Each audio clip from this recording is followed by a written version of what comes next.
एक गांव में रामू नाम का एक किसान रहता था। रामू एक बहुत ही धनवान जमींदार के खेत में काम करता था। गोपाल दास बहुत ही लालची और खुदगर्ज इंसान था। गोपाल दास हर रोज अपने मुंशी रामलाल के साथ खेत का चक्कर लगाने जाता था। एक दिन खेत में चलते वक्त गोपाल दास की नजर मुस्कुराते हुए रामू पर पड़ी।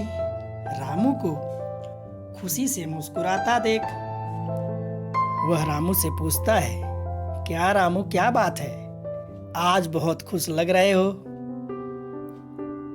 रामू कहता है, वही बात है मालिक, कि कोई बात नहीं है। रामू की यह बात सुन गोपाल दास सोच में पड़ जाता है कि उसके पास इतनी धन संपत्ति होने के बाद भी वह उस किसान जितना खुश क्यों नहीं है, और किसान के पास कुछ ना होकर भी वह इतना खुश कैसे। गोपाल दास को रामू की खुशी देखी नहीं जाती और वह उसे काम से निकालने की सोचता है और अपने मुंशी से कहता है, हमें उस रामू की जरूरत नहीं है। तुम ऐसा करो कि उस रामू को काम से निकाल दो। मुंशी कहता है, वह रामू, वह तो बहुत ही मेहनती किसान है, मालिक उसे क्यों? गोपाल दास कहता है, तुमसे जितना बोला गया उतना करो। गोपाल दास की बात सुन के मुंशी रामू से कहता है, सुनो रामू, तुम कल से काम पर मत आना, तुम्हारा हिसाब कर दिया गया है, जमींदार जी के घर जाकर ले लेना। मुंशी की बात सुन निराश होकर रामू जमींदार से मिलने जाता है। जमींदार, आओ रामू, क्या बात है, इतने परेशान क्यों हो? मालिक, मुझसे कोई भूल हो गई है तो मुझे माफ कर दीजिए, लेकिन मुझे काम से मत निकालिए।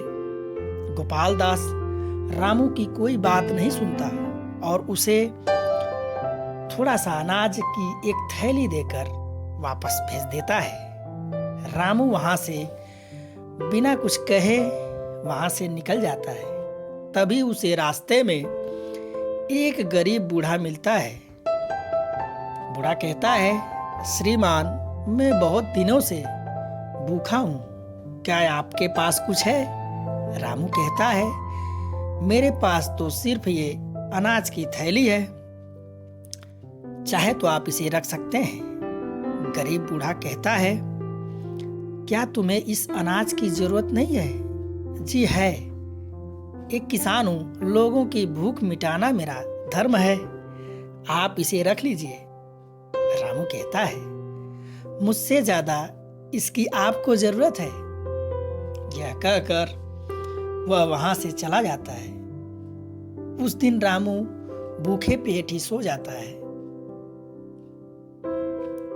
रात को सपने में वही बूढ़ा आता है और कहता है, रामू, रामू, मैं तुम्हारी उदारता और निस्वार्थता से खुश हूं और मैं तुम्हें ये आशीर्वाद देता हूं कि कल जब तुम सुबह उठोगे तो तुम्हारे खेत की फसल सोने की होगी।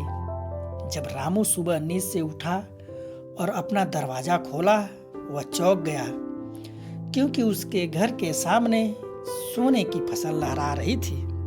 गांव में सभी इसी बात पे चर्चा कर रहे थे। जब जमींदार को यह बात पता चलती है, वह जोर जोर से हंसने लगता है। क्या मजाक है, सोने की फसल, ऐसा कभी होता है? ये सब बकवास है।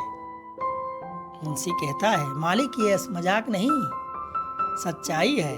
रामू को किसी बूढ़े ने सपने में यह वरदान दिया है।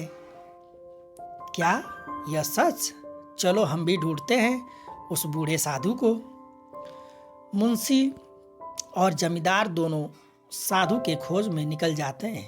तभी उसे गांव में एक बूढ़ा भिखारी नजर आता है।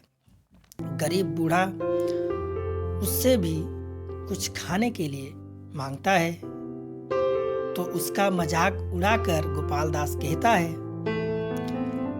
हम कुछ भी देंगे, तुम खा सकते हो?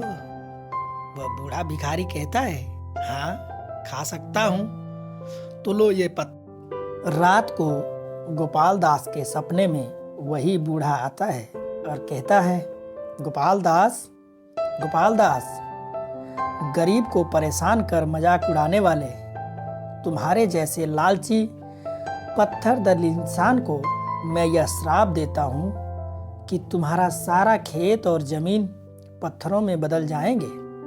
दूसरे दिन जब गोपाल दास अपना दरवाजा खोलता है, देखता है कि उसके फसल और खेत पत्थरों में बदल चुके होते हैं। यह देखकर वह जोर जोर से रोने लगता है।